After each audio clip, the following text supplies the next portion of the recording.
دیکھیں اب اسی وقت اپنی رحمت برسنا شروع ہو جائے، اسی وقت برسے.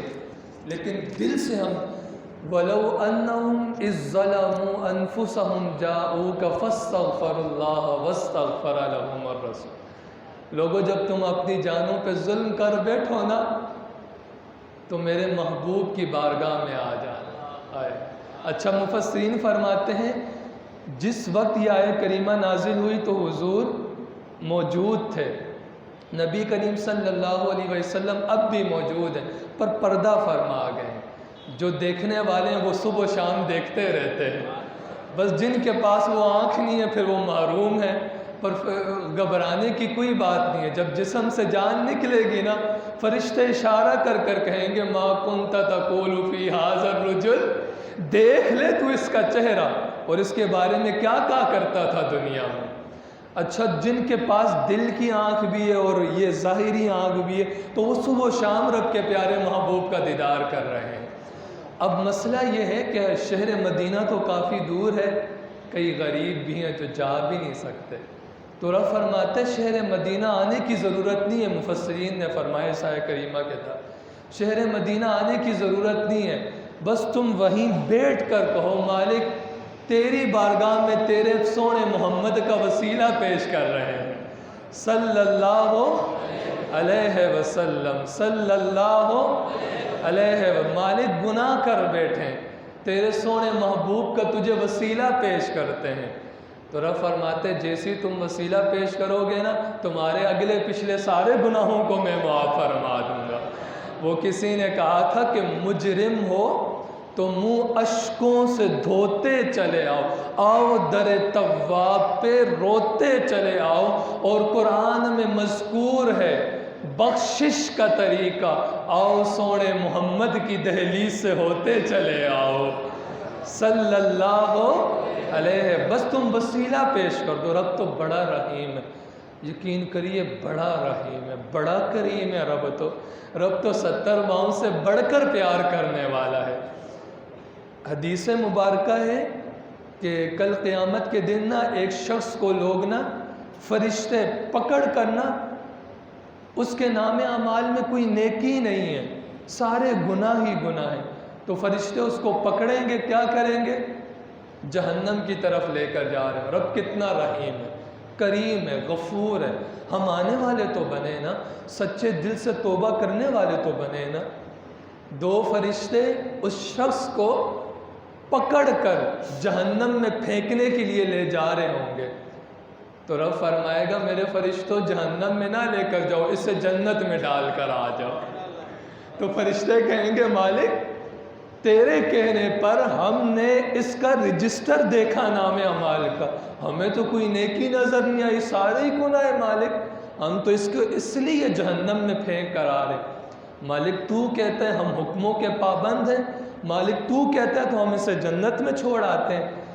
تو فرشتے اس شخص کا ہاتھ پکڑ کر جہنم کی طرف لے جا رہے ہوں گے، رب کے کہنے پر اسے موڑ کر جنت کی طرف لے جانے لگیں گے نا تو وہ شخص رو پڑے گا اور وہ کہے گا فرشتوں ساری زندگی میں نے رب کے حکموں کو توڑا اور تم نے اپنی آنکھوں سے میرے نام اعمال کو چیک بھی کیا، کوئی گناہ کوئی نیکی نہیں ہے، سارے گناہ ہے. تم پہلے جہنم کی طرف لے کر جا رہے تھے، اب جو ہے جنت کی طرف لے کر جا رہے ہو، یہ معاملہ کیا ہے؟ فرشتے کہیں گے بندے ہم تو رب کے حکموں کے پابند ہیں، تو خود ہی رب سے پوچھ لے. تو وہ روتا ہوا نا رب سے پوچھے گا مالک میری کون سی نیکی ہے، پہلے جہنم میں اب جنت میں لے جا رہا ہے، تو نے حکم دے دیے، مالک میری کون سی نیکی ہے؟ تو غیب سے آواز آئے گی میرے بندے ساری زندگی تو نے گناہ کیے لیکن رات کے وقت نہ تو سویا ہوا تھا، تو نے اپنی کروٹ بدلی نا تو تیرے منہ سے نکل گیا اللہ. کیا نکلا؟ پڑھیں نا، پڑھیں سب مل کر پڑھیں. کیا نکلا؟ کیا نکلا؟ اللہ. کیا نکلا؟ اللہ. میرے بندے تیری زبان سے کروٹ تبدیل کرتے ہوئے زبان سے نکلا اللہ. اے بندے مجھے وہ عمل اتنا پسند آیا تیرے سارے گناہوں کو میں نے نیکیوں میں بدل دیا ہے۔ یار آئیں تو صحیح نا رب کی بارگاہ میں، بھائی رب تو بڑا غفور ہے، بڑا رحیم ہے، لیکن ہم تو رب کے بلانے پر بھی نہیں آتے۔ رب بلاتا ہے حی علی الصلاۃ، حی علی الفلاح، ہم رب کے بلانے پر بھی ایک نا، یہ ترمذی شریف کی روایت ہے کہ نبی کریم صلی اللہ علیہ وسلم نے ارشاد فرمایا کہ جس کے داڑھی کے بال نہ سفید ہو جائیں، کیا ہو جائے؟ میں آپ کی توجہ چاہوں، کیا ہو جائے؟ داڑھی کے بال سفید ہو جائے، تو جب وہ اس دنیا سے جاتا ہے نا، اس کے جسم سے جان نکلتی ہے، سب لوگ اس کو غسل دیتے ہیں، کفن پہناتے ہیں، قبر میں چھوڑ آتے ہیں۔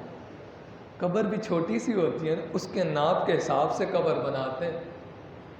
تو کیا ہوتا ہے جب اس سفید داڑھی والے بزرگ کو لوگ قبر میں چھوڑ آتے ہیں نا، تو رب فرماتے ہیں وہ فرشتوں، جب فرشتے اس سے حساب لینے کے لیے آتے ہیں تو رب فرماتے ہیں وہ فرشتوں، یہ میرے محبوب کا غلام ہے، تم نے اس کے چہرے پر دیکھا اس کے داڑھی کے بال سفید ہو گئے، مجھے تو اپنے اس محبوب کے غلام کے چہرے پر جو داڑھی پر سفید بال ہیں، مجھے تو ان سے حیا آتی ہے، اس سے حساب نہ لینا، اس سے بغیر حساب و کتاب جنت میں داخل کر دو۔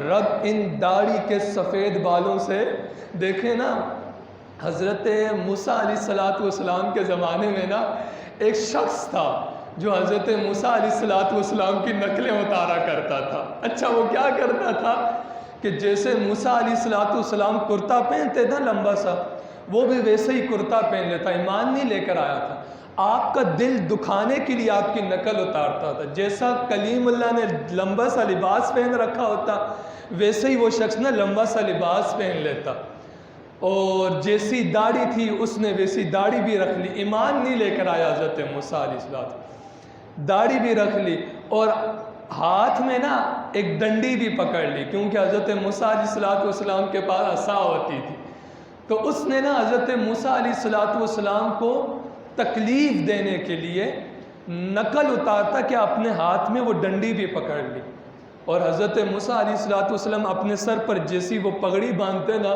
ویسی پگڑی بھی باندھ لی، اور حضرت موسیٰ علیہ السلام جلالی تھی نا، جلال میں بات کرتے تھے، تو وہ شخص بھی آپ کو تکلیف پہنچانے کے لیے نا جلال میں بات کرتا، تو آپ کو تکلیف پہنچانے کے لیے آپ کی نقل اتارتا۔ جب وہ مر گیا نا تو ایک دن نا حضرت موسیٰ کوہ طور پر آئے، ہاتھ اٹھانے ہی لگے تھے رب سے باتیں کرنے، رب نے فرمایا موسیٰ فلاں جگہ پہ فلاں درخت کے نیچے میرا ایک بندہ پڑا ہے، آپ جائیں اسے اٹھائیں، غسل دیں، کفن دیں، جو اس دور کا طریقہ تھا، اور اسے قبر میں دفنا کر آئیں، جائیں آپ۔ حضرت موسیٰ کلیم اللہ تھے، گئے، جب اسی جگہ پر پہنچے، اسی درخت کے نیچے پہنچے نا، تو وہی شخص موجود تھا جو حضرت موسیٰ علیہ السلام کو تکلیف دیا کرتا تھا، آپ کی نقل اتارنے کے لیے آپ کو تکلیف پہنچایا کرتا تھا اور ایمان نہیں لے کر آیا تھا۔ حضرت موسیٰ علیہ السلام بڑا نا پریشان ہو گئے، یہ تو ایمان بھی نہیں لے کر آیا اور یہ جو ہے میری جیسی نقلیں اتارتا تھا۔ خیر حضرت موسیٰ علیہ السلام نے اسے اٹھایا، اسے غسل دیا، کفن پہنایا اور دفنا کر آ گئے۔ پھر دوبارہ نہ کوہ طور پر آئے، مالک وہ تو ایمان نہیں لے کر آیا تھا اور وہ تو تیرے نبی موسیٰ کی نقلیں اتارتا تھا مجھے تکلیف پہنچانے کے لیے، تو مالک یہ معاملہ کیا ہے؟ تو نے مجھے اس کے لیے کہا کہ اسے جاؤ غسل دو اور اسے سب کچھ کر کے آؤ، مالک معاملہ کیا ہے؟ تو رب نے فرمایا موسیٰ نقلیں ضرور اتارتا تھا لیکن اتارتا تیری تھا۔ موسیٰ نقلیں ضرور اتارتا تھا لیکن اتارتا تیری تھا۔ مجھے یہ ادا بڑی پسند آئی، میں نے اسے ایمان کی توفیق بھی تھی اور تیرے کو اس کے پاس بھیجا بھی ہے۔ یار بھائی وہ ایمان نہیں لے کر آیا تھا، نقل اتارنے کے لیے حضرت موسیٰ علیہ السلام جیسا حلیہ اپنایا تو رب کو اس پر بڑی محبت آئی. ہم تو ہیں ہی یارو حضور کے امتی، اور جب ہم حضور کے جیسا حلیہ اپنائیں گے، آئے ہائے، جب امامہ سجائیں گے اور اس چہرے پر داڑھی کا نور سجائیں گے اور سنت کے مطابق لباس سجائیں گے تو رب کو ہم پر کتنا پیار آئے گا. ذرا یار توجہ تو فرمائے نا. تو وہ ایک اللہ کے ولی تھے، ان کی نا داڑھی سفید ہو گئی تو وہ اپنے چاہنے والے مریدوں کو نا ایک حدیث سنایا کرتے تھے، اور روزانہ سنایا کرتے تھے، ہر جمعے میں سنایا کرتے تھے، ہر وقت ایک ہی حدیث سنایا کرتے تھے. او یارو دیکھو حضور جیسا حلیہ اپنا لو، دیکھو میری داڑھی سفید ہو گئی ہے. اور حضور کا وعدہ ہے کہ جو سفید بال لے کر آیا داڑھی کے، رب اسے بغیر حساب و کتاب جنت میں داخل فرما دے گا، بغیر حساب و کتاب جنت میں.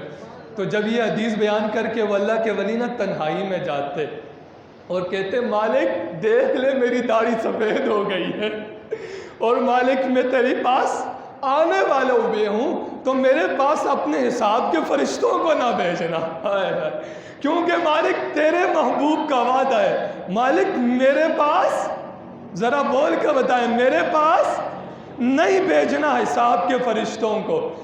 جب ان اللہ کے ولیوں کا وصال ہوا نا، مریدوں نے آپ کو غسل دیا، کفن پہنایا، نماز جنازہ پڑھی، قبر میں چھوڑا، تو ایک مرید کی خواب میں نا وہ پیر صاحب آئے، اللہ کے ولی آئے. مرید کہنے لگا حضرت آپ تو قبر میں گئے ہوں گے، جنت کے باغوں میں آپ سیر کر رہے ہوں گے. تو وہ اللہ کے ولی رو کر کہنے لگے ہم کہتے ہیں قبر جو ہوگی دیکھی جائے گی. وہ اللہ کے ولی کہتے ہیں قبر کی راتیں بڑی مشکل راتیں. لیکن کیا ہوا، میرے پاس حساب کے فرشتے آئے حساب لینے کے لیے. مجھ سے سوال و جواب کرنے لگے، کہنے لگے مر ربک ما دینک. تو میں نے کہا او بھائی میں تو دنیا میں یہ حدیث سنا کر آیا ہوں کہ جس کے حضور نے فرمایا قبر کے اندر وہ اللہ کے ولی فرشتوں کو، رب تو سب جانتا ہے نا، فرشتوں کو وہ حدیث سنانے لگے. تمہارے نبی نے فرمایا ہے کہ جس کے داڑھی کے بال سفید ہو جائیں وہ قبر میں آئے تو رب ان سے حساب نہیں لیتا. تم میرے پاس کیوں آگے ہو میرا حساب لینے کے لیے؟ غیب سے آواز آئی، او فرشتوں جس قبر میں میرے محبوب کا نام لے لیا جائے اس قبر کو قبر نہ رہنے دو، جنت کے باغوں میں سے ایک باغ بنا دو، جنت کے باغوں میں سے. اور میرے مریدوں میری قبر تو جنت کے باغوں میں سے ایک باغ بن رکھی ہے. آئیں تو صحیح نا یار، آئیں توبہ کریں، دل میں نہیں، دل میں توبہ کریں. اور ہم